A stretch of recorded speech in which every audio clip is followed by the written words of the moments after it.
Buenos días y bienvenidos. Nos encontramos en la mesa redonda con motivo del curso de interpretación en el que organizado por la Federación Andaluza de Municipios y Provincias, en el que colabora el Instituto Andaluz de Patrimonio Histórico y el Instituto Andaluz de Administración Pública. Bueno, yo soy Isabel Luque, del Departamento de Formación del Instituto Andaluz de Patrimonio Histórico y bueno, esta es la cuarta edición en la que estamos colaborando con un curso de esta temática. En esta ocasión vamos a contar con la participación de las profesoras del curso, expertas en interpretación de patrimonio, que ya conocéis de forma telemática. Ellas son Maribel Rodríguez, de Espiral Animación de Patrimonio, experta en proyectos de comunicación y gestión del patrimonio cultural. E Isabel Fernández, experta también en interpretación, turismo sostenible, participación, comunicación accesible y educación ambiental. Bueno, y yo que voy a moderar la mesa. Os voy a contar un poco la dinámica. La dinámica de la mesa consiste en una serie de preguntas que vamos a ir alternando entre Maribel e Isabel y después os vamos a pasar la palabra al alumnado. Bien, lo podéis hacer las preguntas a través del chat o os podemos dar paso con cámara y audio. Mientras vamos a escuchar las preguntas y la ronda entre Maribel e Isabel, pues vamos a intentar tener todos apagados el audio y la cámara, bueno, pues por cuestiones prácticas. Y bueno, y yo creo que sin más demora, pues comenzamos. Bueno, ya sabéis que en esta mesa vamos a tratar temas claves, ¿no? Como el concepto de interpretación, su accesibilidad y los modelos de gestión. La interpretación de patrimonio no es solo un sistema de comunicación, como tradicionalmente se la ha visto o se trabaja en muchas ocasiones, sino que aborda aspectos desde la planificación, la gestión, la evaluación. Entonces, en este contexto, vamos a hacer la primera pregunta a Maribel Rodríguez. ¿Cuál es el concepto más actual de interpretación? ¿Cómo la puedes definir ahora mismo? Pues sabemos que la interpretación de patrimonio ha evolucionado a lo largo de los últimos años muchísimo en distintas definiciones y acepciones. ¿Y qué aspectos aborda? ¿Qué aspectos aborda? Perdón. ¿Qué aporta la interpretación de patrimonio en concreto a la gestión del patrimonio? Maribel, cuando quieras. Bueno, antes que nada, buenos días. Muchísimas gracias por estar aquí con nosotros. Es un gusto porque nos acercamos un poquito más para que la formación online sea un poquitín más personal. Y yo voy a, si no me esperáis un momentito, voy a compartir un segundo la pantalla. Al hilo de lo que pregunta Isabel, para nosotros era muy importante que supierais que en principio, normalmente cuando se habla de interpretación del patrimonio, todo el mundo lo asocia inmediatamente, digamos, a este primer nivel que tiene, de actuación que tiene la interpretación, que es fundamentalmente el de los guías intérpretes, es decir, profesionales de la museografía. Estamos hablando de gente que lo que hace es transmitir el patrimonio a través de unos medios determinados y que para considerarse que lo están haciendo, pues van a aplicar toda esa serie de técnicas que habéis estado viendo en el material que os hemos ido adelantando, que van a ser pues la narración tora, los principios de Tilde y todas unas técnicas concretas que van a hacer la comunicación eficaz. Pero eso es, digamos, ya una vez tenemos planteado que hay que hacer ese servicio en interpretación. ¿Pero quién lo ha decidido? ¿Quién decide que lo adecuado es esa visita guiada o esa exposición que estáis viendo ahí, por ejemplo, ¿no? Ese es el siguiente nivel y el que yo quiero hablar ahora, resaltaros que quizás no trabajamos tanto en este curso, que es más dirigido a la comunicación, pero que es importante que tengáis en cuenta que existe, porque para decidir hay un proceso de planificación previa, es decir, parte del trabajo del intérprete es decidir qué patrimonio se usa en cada caso, de forma que sea viable, sostenido, por qué, para quién, por qué se hace ese centro de interpretación que veis ahí, que es un centro de interpretación que se ha hecho en San Luis, Senegal, o por qué esta agradable guía intérprete está planteándoles el ciclo del agua a esos muchachos. Ese es un nivel también muy importante que quizás es menos visible a la hora de cómo transmitimos lo que es un guía o lo que es la interpretación hacia afuera, pero que es igual de importante, que es plantear que una vez tú tienes un territorio, ¿qué usos le vas a dar al patrimonio? ¿Van a ser turísticos, culturales y sociales, educativos? ¿Van a serlos todos? Y además, ¿cómo se hace que esos usos, esas actividades que proponemos, tengan viabilidad? Y cuando hablamos de viabilidad, hablamos de que tengan viabilidad legal, social, económica y patrimonial, es decir, que la gente esté de acuerdo con ella, que haya asegurada su mantenimiento en la gestión, que no se incumpla ninguna normativa y que, por supuesto, todo esto en ningún momento llegue a afectar al patrimonio, sino que en realidad sabéis, y se repite mucho, y os hemos repetido mucho a lo largo del material que hemos preparado, que uno de los objetivos del patrimonio es su conservación o la salvaguarda. Pero es muy interesante que antes siquiera de plantearnos, vamos a hacer una visita guiada, vamos a hacer un museo, vamos a hacer una actividad de teatralización, tengamos muy claro en el proceso previo qué es lo más adecuado para nuestros objetivos concretos y que esa actividad no va ni a dañar el patrimonio, va a estar aceptada y va a parecer adecuado a la comunidad, que al fin y al cabo es la que luego convive con este patrimonio y que, por supuesto, no todas las normativas están perfectamente claras. Y Maribel, ¿qué metodologías nos propones? ¿Qué metodología debemos seguir? Normalmente para plantearnos cómo usar el patrimonio, lo que hacemos es seguir la metodología de la planificación estratégica. Es decir, la idea es partir del análisis y diagnóstico del territorio y del patrimonio del territorio que estamos trabajando para ver qué objetivos son los importantes y tomar decisiones. ¿Por qué?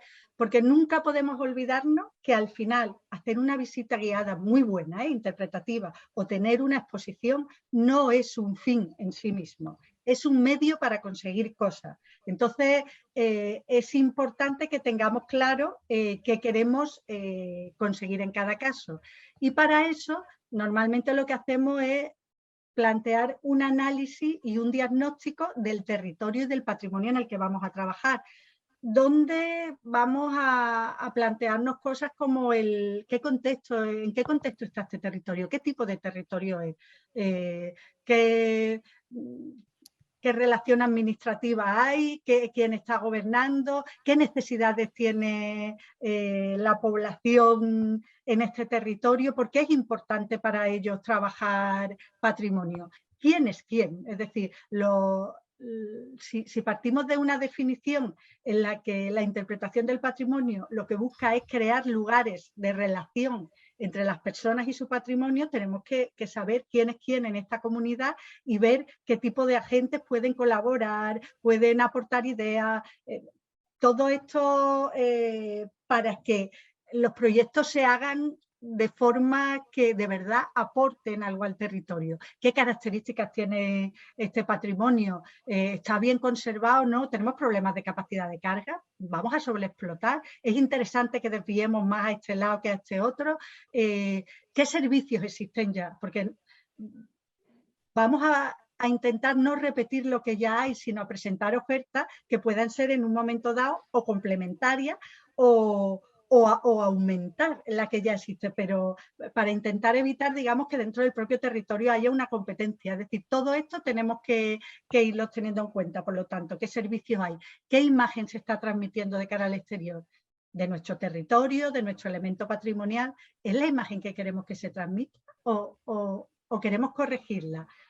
Y con todo esto, digamos, lo interesante es tener un gran diagnóstico, que podemos utilizar cualquier sistema, un DAFO, un Canva, el sistema que nosotros creamos adecuado, pero para saber, tener muy claro qué tenemos a nuestro favor, qué tenemos a nuestra contra y qué podemos solucionar. Cualquier intervención en patrimonio debería ir siempre dirigida a arreglar problemas existentes, desde luego no crearlos y desde luego no interferir en dinámicas o en servicios que están funcionando bien. Y una vez, digamos, tenemos este análisis diagnóstico, entonces cuando vamos a establecer los objetivos finales de nuestro proyecto.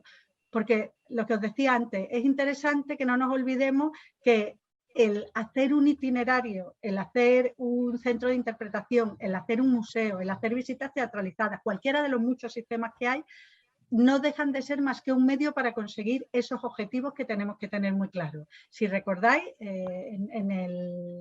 en el material que os hemos pasado hemos ido planteando también cómo trabajar estos objetivos para finalmente, ya sabiendo qué queremos conseguir, solo entonces tomamos la decisión de qué hacer, porque solo entonces veremos que el proyecto que estamos planteando sirve de verdad para cumplir eso. El apriorismo es uno de los grandes problemas que hemos tenido en esta zona, es decir, quiero un museo. ¿Y por qué un museo?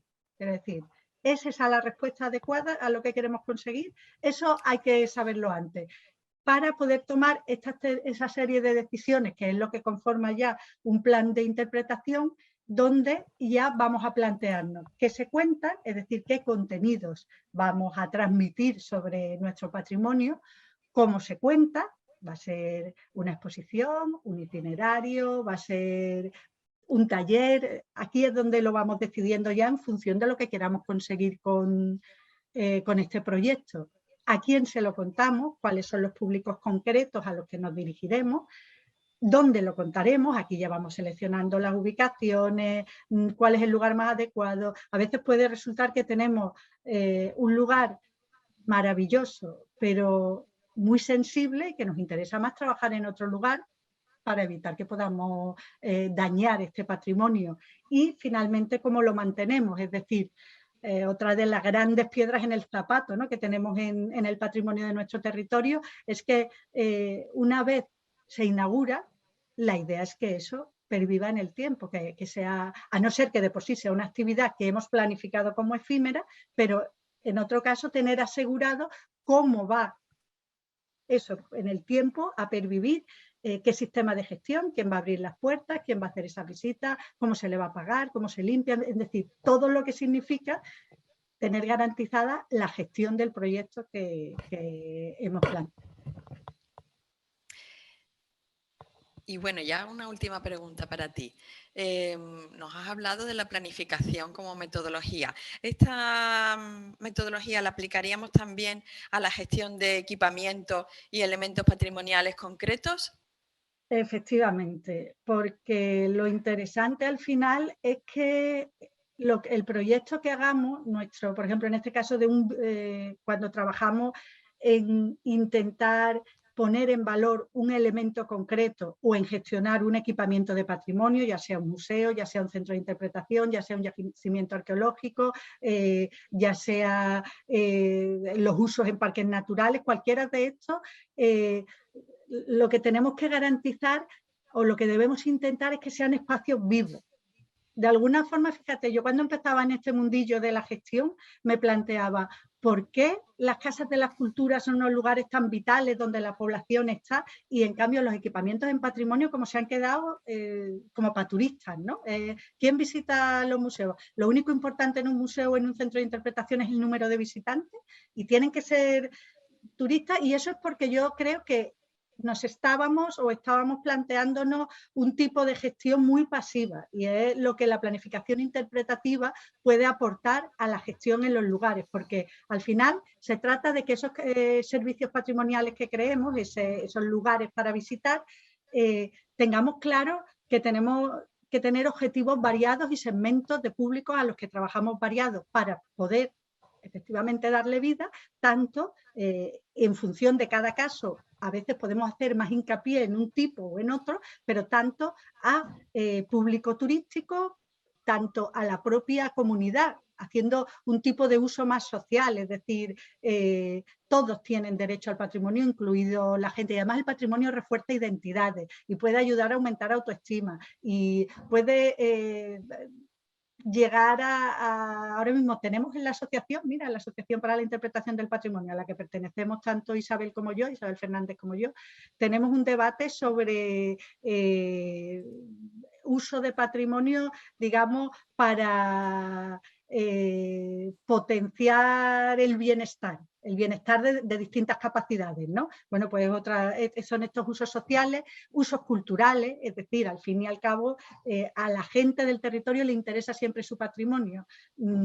Y no podemos, como un equipamiento muy triste, olvidar a la propia población porque vas a recibir solo a los de fuera. Y, por supuesto, usos educativos, porque al fin y al cabo la interpretación del patrimonio vela por el patrimonio largo. Y no solo a los chavales necesitan reforzar, conocer su patrimonio y la identidad, sino que el patrimonio necesita sensibilizar como una herramienta de conservación. Entonces, y viendo muy rápido, por ejemplo, en lugares concretos, yo os comentaba en mi currículum que soy directora de este museo, un museo arqueológico y paleontológico en La Rinconada, una población de Sevilla, cómo intentar que el museo se convierta en la institución de patrimonio de la localidad y que abarca cosas muy diferentes, diciendo, bueno, por supuesto, con su planteamiento educativo, también fomentado por su origen, y entonces tiene sentido que esta muchacha esté aquí hablando en un museo arqueológico y paleontológico del ciclo del agua, porque al final lo que estamos es aportándole a la comunidad educativa un recurso. Visitar nuestro museo, se habla de lo que ellos trabajan en el currícula, pero luego lo que vamos a hacer es llevarlo también a nuestro territorio y hablarle de cómo ese agua ha configurado nuestro territorio. Todos ganan, sería un poco la idea, ¿no? O cómo cada año se visita a los centros escolares de la zona, de las distintas etapas, preguntándole qué podemos aportar, y ellos nos explican, mira, pues nos interesa este año, podéis hablarnos de paleontología, y se hace, en este caso la que estáis viendo es Eloísa Bernal, una paleontóloga del IAPH, a la que le pedimos que viniera a ayudar a una serie de institutos que están trabajando ese tema. Cómo a través de la participación montamos un tipo de exposiciones que hacen directamente los chavales. Aquí veis, por ejemplo, los autores de esta exposición, porque son ellos los que han trabajado todas las fases de la misma. Cómo nos planteamos que el museo tiene que estar en todos los aspectos de la vida cultural y patrimonial del municipio. Y entonces, si se celebra el 28 de febrero en un parque, el museo pone su stand también hablando de temas patrimoniales. Cómo ir viendo distintos segmentos, intentando dar respuestas, por supuesto, a los tradicionales, a los que ya tenemos, a los aficionados. Pues para ellos se hacen el tipo de servicio como más tradicional, pero que sigue llenando, como son, por ejemplo, en este caso, estos seminarios que hacemos. Pero cómo vamos cada año intentando coger a segmentos nuevos que no visitaría nuestro museo, de nuestra población. Por ejemplo, a través de la gastronomía, que trae tanto por ejemplo, en este caso estáis viendo concursos de dulces tradicionales, como por demostraciones o tipos de participación en torno a la gastronomía histórica, ¿no? Como esta cata de vino romano que veis abajo, aliándonos con todos los agentes que podemos encontrar. Por ejemplo, tenemos un programa de radio quincenal que además está teniendo unas audiencias importantes, por lo menos en las descargas de podcast, que se llama El Museo en las Ondas, y que para eso nos aliamos con Radio Rinconada y con la gente del entorno de la investigación que van viniendo. Invitamos a gente de la universidad, del Instituto Andaluz de Patrimonio, de especialistas en determinadas materias, a que nos cuenten, o incluso cómo tenemos convenido con la universidad que nosotros,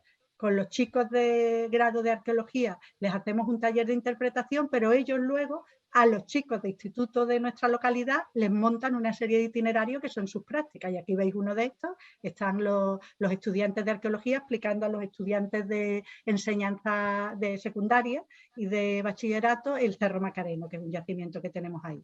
No hay ninguna fórmula secreta, pero sí que en la gestión había escuelas que la estaban llamando gestión creativa. La interpretación aporta la metodología que te hace pensar en que tu gestión tiene que estar de acuerdo con los objetivos del proyecto, tiene que implicar a la comunidad y territorio y adecuarse a esa realidad, a la realidad patrimonial concreta que tiene que estar pensada para cada segmento de público, y tú tienes que irte ganando poco a poco esos nuevos públicos, por supuesto con el presupuesto que tengas, que en muchos casos es presupuesto, imaginación y tijeras y cartulinas y trabajos manuales, el equipo humano con el que cuente, la administración que tutele, en su caso, tienes que trabajar de acuerdo con ella, y cualquier otro factor que pueda afectar, digamos, a la marcha del territorio. Pero partimos de esta idea de la interpretación intenta relacionar a las personas con su patrimonio emocional y cognitivamente. Esto significa que toda la gestión que hagamos tiene que ir dirigida a crear esos espacios de encuentro. Con el tema que ha iniciado Maribel sobre gestión y sobre todo sobre la importancia que tienen las personas en la interpretación del patrimonio y los campos que nos ha abierto en cuanto a los modelos de gestión en los que la interpretación del patrimonio puede abrir nuevas vías, se me ocurre preguntarle a Isabel Fernández, cómo se puede introducir la participación y la facilitación de grupos en los proyectos interpretativos. Me parece que este es un tema muy importante que ya nos ha enlazado Maribel. Sí, efectivamente. Bueno, gracias Isabel, estoy encantada aquí de compartir este ratito eso contigo, con Maribel, con Martín, que está ahí detrás y que es el que nos ayuda todo el tiempo a que el curso funcione tan bien. Y eso también gracias a Beatriz, a Rosa y a Asunción, que estáis ahí y habéis dedicado un ratito de vuestra mañana a estar con nosotros. Bueno, sobre la pregunta que me haces, Isabel, es que a mí justo me toca algo que me apasiona, que es la comunicación, ¿no? La comunicación para mí es un tema que es muy apasionante, pero que a la vez es muy complejo, ¿no? De hecho, yo creo que hay una parte de la interpretación que yo creo que me engancha especialmente por esa parte de la comunicación, ¿no? De hecho, yo recuerdo que el primer curso que hice en mi vida hace como 25 años o más, ¿no? De interpretación del patrimonio, que fue en un pueblecito de Toledo, además, me acuerdo. O sea, yo no tenía ni idea qué era la interpretación y cuando lo conocí, yo dije, yo quiero dedicarme a esto el resto de mi vida. O sea, me apasionó, fue un auténtico flechazo, ¿no? Entonces, con esta parte también es como muy importante ver cómo funcionan nuestras cabezas, ¿no? En cuanto a cómo las personas nos relacionamos, pues eso, con la atención, con el procesamiento de la información e incluso con los cambios de actitudes. Quizá por eso también me gusta mucho toda esta parte de la psicología, ¿no? Para aprender más, ¿no? Sobre cómo funcionan nuestras cabezas. Y justo como ahora también terminaba un poco diciendo Maribel, también está esta otra parte relacional, ¿no? Que es además de todo esto, ¿no? Cómo nos comunicamos. Y aquí es donde yo creo que entra mucho también la participación y la facilitación. Yo creo como que lo dividiría quizá como en dos partes. Una sería más aplicable a la parte como más práctica, ¿no? Pues por ejemplo en la gestión de grupos en una visita guiada, ¿no? Se dan una serie de dinámicas, las personas cuando estamos relacionándonos en un grupo, incluso aunque sea un grupo efímero, ¿no? Que va a ser el tiempo que dura esa visita guiada, y aunque sea un grupo que no tiene por qué estar conformado previamente, es decir, podemos ser un grupo de personas que nos conocemos previamente porque somos un grupo familiar o un grupo de una asociación, pero en cualquier caso también somos un grupo en el momento en el que nos reunimos varias personas y nos acompaña un guía pues, para visitar un espacio, ¿no? Entonces, en este momento el guía, la guía, tiene esta función de liderazgo, ¿no? Porque es la persona que nos va a ir indicando bueno, pues por dónde es el recorrido, es la persona que conoce el espacio, los tiempos, ¿no? Lo que se va a hacer, lo que no se puede hacer también, ¿no?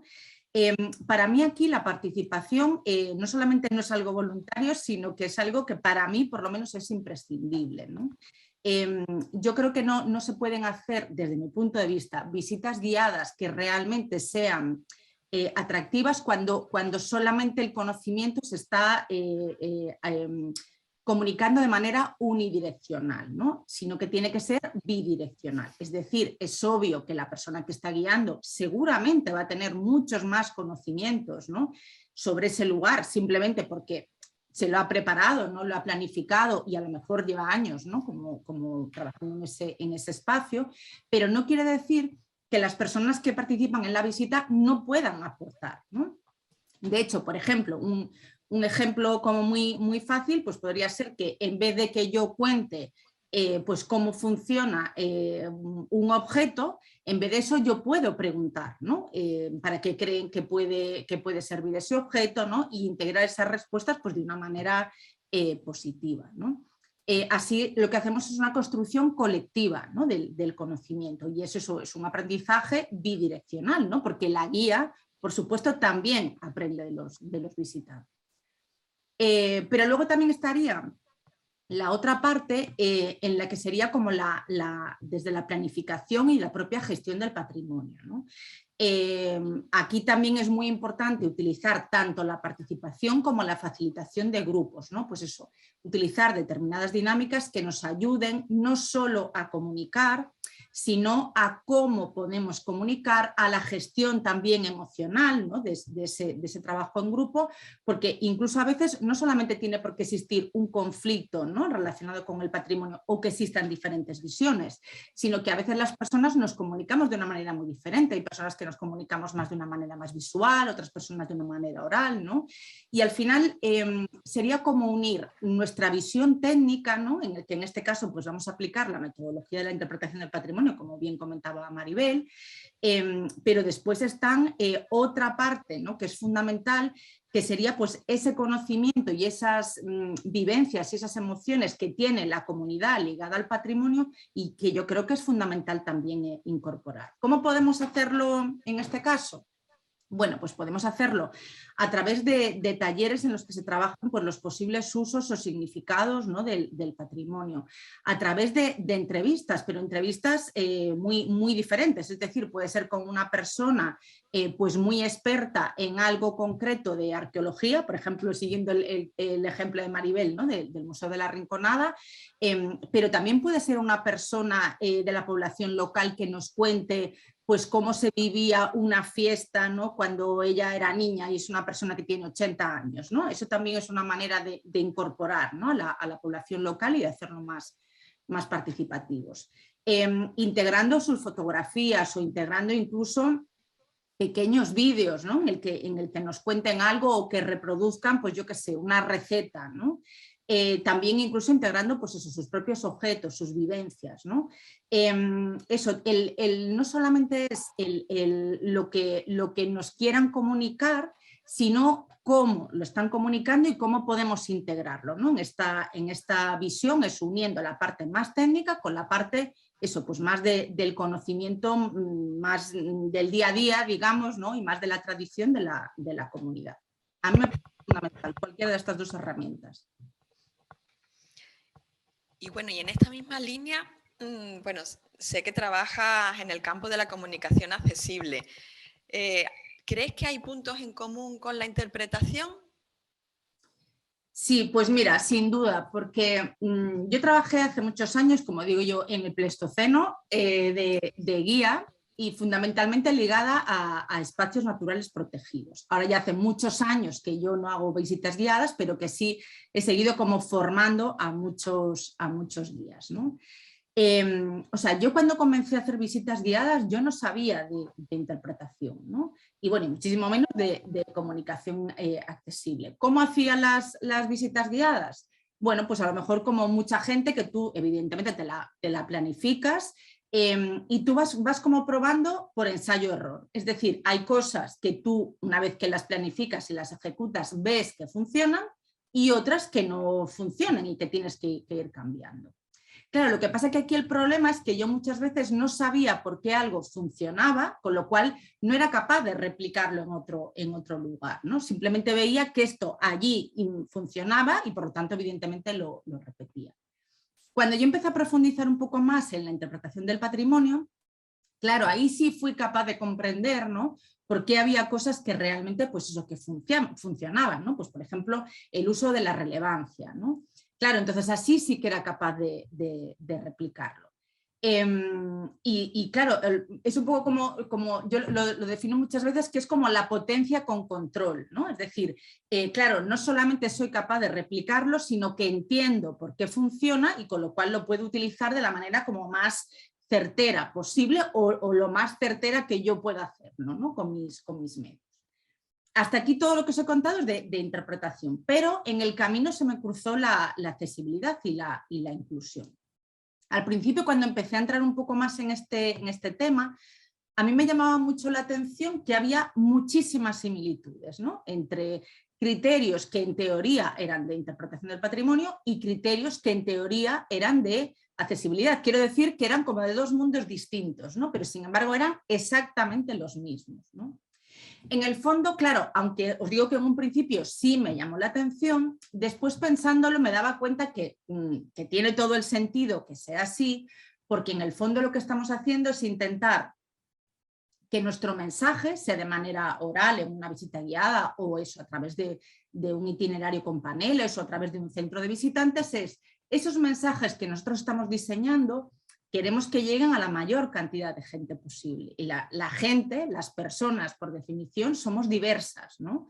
Entonces, por eso realmente estos criterios coinciden tanto, ¿no? Por ejemplo, os comento algunos criterios que de hecho se muestran en el curso.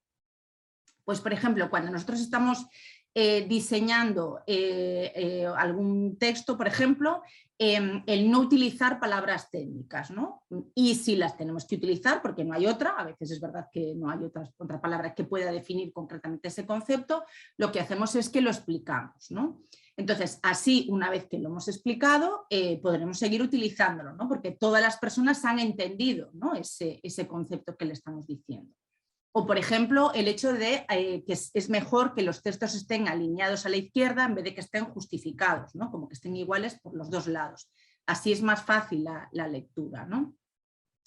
O, por ejemplo, en la comunicación oral, el uso de todos los sentidos, no solamente de la vista y el oído, que suelen ser los más comunes, pero las personas, todas las personas, percibimos el mundo a nuestro alrededor a través de todos los sentidos, ¿no? Y entonces también podemos introducir otros sentidos como el tacto o incluso el gusto, ¿no? A veces, por ejemplo, en una visita guiada que haya una visita guiada a una bodega, por ejemplo, y que al final haya una cata de vinos, ¿no? También podemos estar introduciendo el sentido del gusto. Claro, sí que es importante, con todo esto que os estoy comentando, que aunque yo hablo de accesibilidad y de inclusión, en el fondo no solamente me estoy refiriendo para personas con diversidad funcional, que también, por supuesto, ¿no?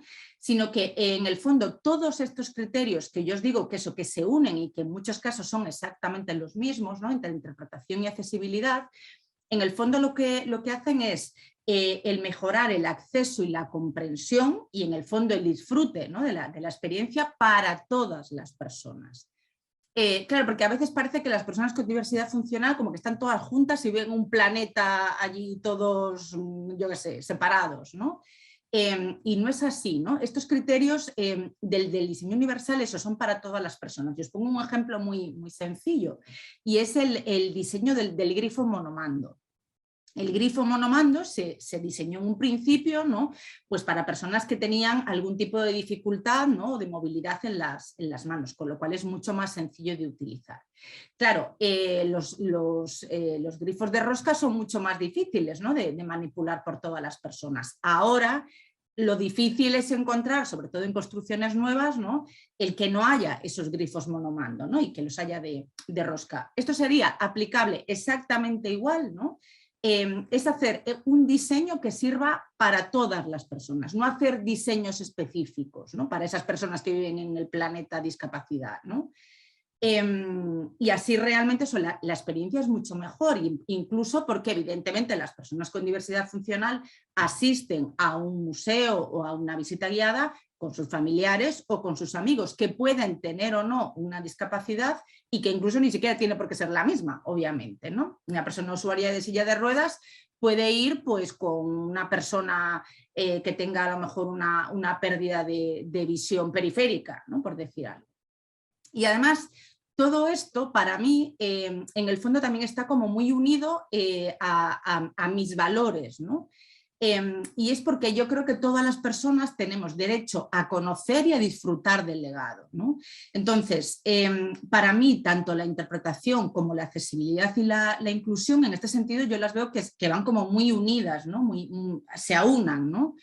Porque un poco lo que comentaba Maribel, ¿no? Es que las personas conecten intelectualmente con lo que le estamos contando, es decir, que las personas entiendan lo que le contamos, no solamente que lo sepa el guía o que digamos a qué bien que el guía sabe un montón de palabras técnicas, ¿no? Sino que lo entendamos todos y también con esa otra parte de la conexión emocional, ¿no? De ese disfrute, ¿no? y que sentamos que de alguna manera nosotros también tenemos que ver con ese patrimonio. Entonces, para mí es algo como muy natural el utilizar tanto los criterios de interpretación del patrimonio como los de accesibilidad. Incluso aunque no me los pidan explícitamente, sino que yo es como que ya los llevo de serie, vaya, me los llevo y lo aplico a todo, ¿no?